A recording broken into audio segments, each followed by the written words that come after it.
Hi, I'm Soren. If you saw the YouTube short I posted a few days ago, thanks for coming back.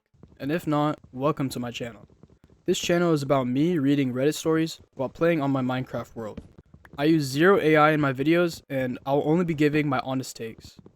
If you guys want me to read your stories, I put my email down in the description, and I will probably make a video in the future where I'm reading just viewer stories. Alright, let's get into the first story. The first story is titled, My Girlfriend Thinks We Have Always Been Together. Me and my girlfriend have been together for 3 years. At least, that's what I'm inclined to believe. Lately, it's been kind of a struggle. I remember the day we met. Not to sound corny or cliche, but honestly, it felt like love at first sight. Like the moment was meant to be. It was at a little get together my family had put on for my 21st birthday. I didn't question why she was there. All I could focus on was, well, her face. She was beautiful, and to think that she wanted me of all people, it was damn near intoxicating. We danced the night away to a live cover band of the Beatles, and the entire night felt like a fantasy come to life. Nobody seemed to recognize her, though. All night, it was just me and her, staring into each other's eyes underneath the clear night sky. No interruptions whatsoever. When the party began to wind down and people started to go home, we both agreed that she should stay the night with me. Together, we jetted back to my apartment while I tried to focus on the road and not the sweet nothings she whispered into my ear. When we arrived, it wasn't some kind of straight to the bedroom situation. We actually cuddled on my couch for hours, watching Supernatural and laughing at the cliches before dozing off in each other's arms. Unfortunately, the next morning I had work, so when I woke up, I was fully prepared to ask her to let herself out and assure her that we would see each other again. However, the first thing I noticed as soon as I opened my eyes was the fact that I was alone on the sofa. The second thing was the smell of breakfast that permeated my nostrils and made my mouth water. I found her in my kitchen, hair messy and wearing my t-shirt as she scrambled eggs. Good morning, cutie, she smirked. I hope you don't mind. I had figured I'd make you some breakfast. Consider it a thank you for letting me crash here last night. I groggily stared down at the servings of eggs and bacon. She was really making this hard.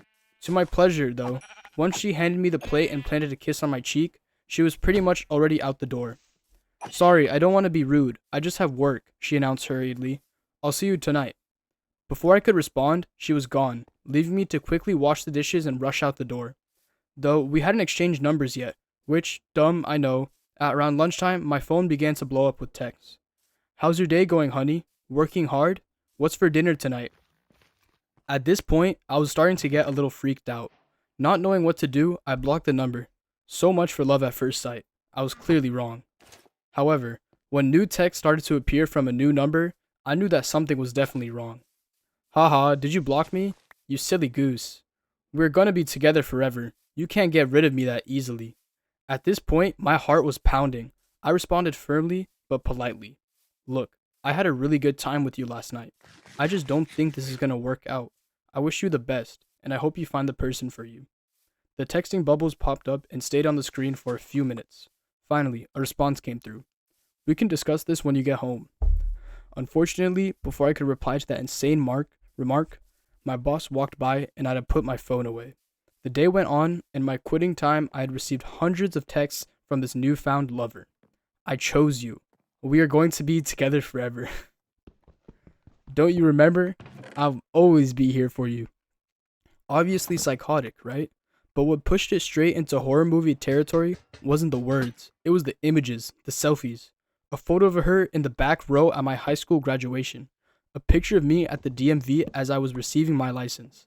My 10th birthday. However, the image that will haunt me the most for the rest of my life was the selfie of her smiling underneath a face mask in the delivery room on the day of my birth.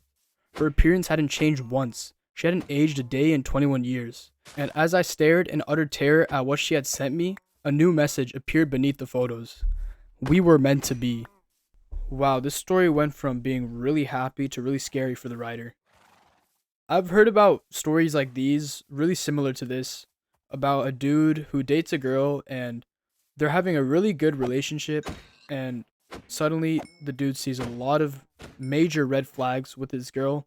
I feel like for your situation, the best thing you can do is, of course, block the number, but if she continues to persist and texting you on different numbers, you definitely not only want to look into either like getting a restraining order, but before doing that, you'd probably might want to like talk to this girl, like not just through text, say like, oh, I don't think it's gonna work out. Like you should have like a face to face conversation with her. That would be more genuine. But if that doesn't even work, you definitely would want to look into getting a restraining order. It's probably the best thing you could do. Okay, so this next story is called I Accidentally Went on a Date with the Wrong Person. This still feels unreal thinking back on it. I matched with someone on a dating app and we planned to meet at a coffee shop. We had been texting for a few days, so I felt comfortable enough. A few minutes after I sat down, a girl walked in, looked at me, smiled, and came over. So obviously, I thought it was her. We started talking, and everything felt normal at first, but after a while, I noticed small things that didn't match that we had talked about before. She did not have a dog, did not remember things we discussed, stuff like that. I was confused, but still did not fully realize what was happening. Then I got a text. Hey, I'm here. I think I see you. I looked up and saw another girl standing near the door, looking right at me. Yeah, I was sitting with the wrong person. Turns out she was also waiting for someone else. We both just picked the wrong table. We laughed, apologized, and switched seats like nothing happened. Still the most awkward start to a date I have ever had. There isn't much to say about the story. It's just something you'd probably tell your friends and laugh off. So I'm gonna just be jumping into the next story. Alright, so this next story is titled, Am I the A-hole for not wanting to give my child her dad's last name? I, 23-year-old female, was on and off with my child's father, 33-year-old male, for about 2 years before I got pregnant. There were already issues in the relationship, including financial control, but I stayed longer than I should have. During my pregnancy, I was often left alone and we argued frequently about his absence and the way he spoke to me. Over time, things escalated and hurtful comments were made. At one point, he told me he bet I wanted him to die so I could get his money, which really changed how I viewed things. Eventually, during an argument about us breaking up, he told me that if I ever moved on and got into another relationship after leaving him, he would take me to court over custody. From that point on, threats about court became a regular part of conflicts, which scared me, especially while being pregnant and financially dependent. Because of that, I made the decision not to give our baby his last name. When I was induced and gave birth, I signed the paperwork giving my daughter my last name while he was in the room. The next day, a family member told me I made the wrong decision, but I stood by it. After I started signing paperwork, he left the room, and I knew he was calling people and possibly a lawyer like he had previously threatened. When my daughter was about 2 months old, I went through his phone. Not something I usually do, but something felt off. I was right about what I thought he was doing when he left the hospital room. And I found messages between him and 2 family members I had confided in, and they were discussing strategies for taking me to court over custody. That honestly floored me. Now I'm being told by both my family and his that I was wrong for not giving our baby his last name, and that I'm trying to keep him from his child, even though I felt like I was protecting myself from being controlled through custody threats. I'm not really looking for anything rude or condescending. I just need clarity on whether I handled this wrong or if I'm missing something here. I'm open to honest feedback, just hoping for it to be constructive. So, am I the a-hole for giving my baby my last name? There's also an update to this post, and this is what it wrote. Edit. I did not expect this many responses. I just want to say thanks to everyone who had something constructive to say. Others, not so much. Yes, I am responsible for my own actions. However, it takes a little while to stop believing insincere apologies and BS behavior when you're being gaslit. No one asks to be abused. Also, it is a miracle that I even conceived. I was told I couldn't, so no, I didn't purposefully conceive with someone who does what he does. No one makes a choice like that. This is just the tip of a very cold and nasty iceberg.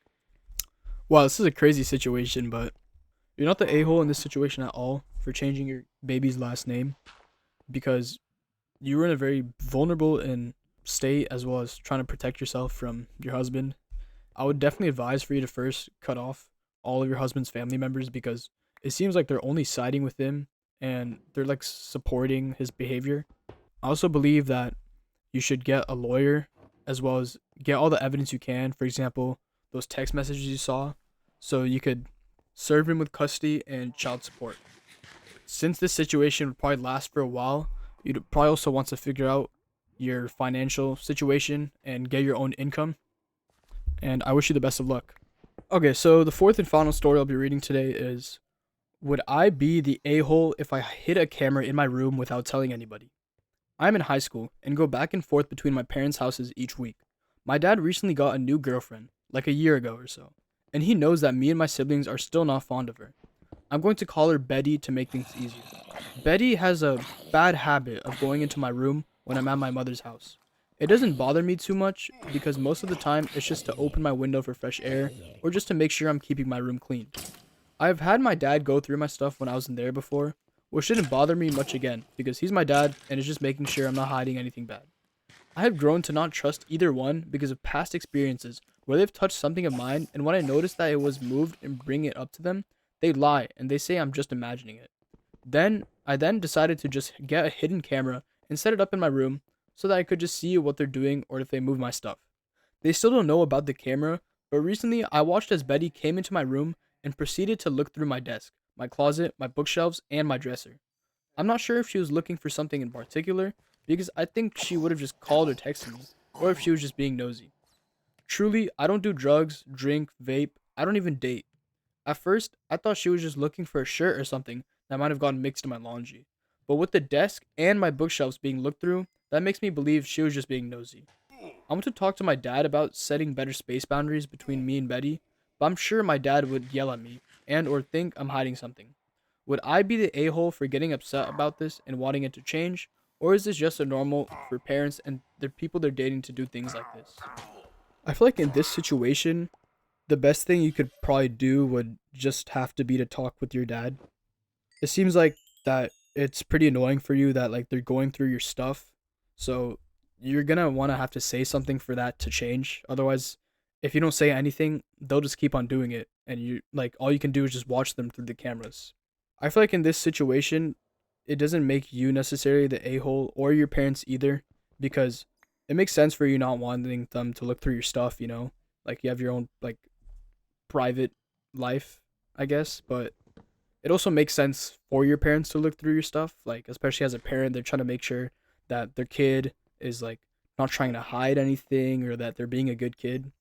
So I think the best option for you is to just have a talk with them and talk about like boundaries, cuz otherwise if they start getting mad at you for that, then that would just make them the a-hole.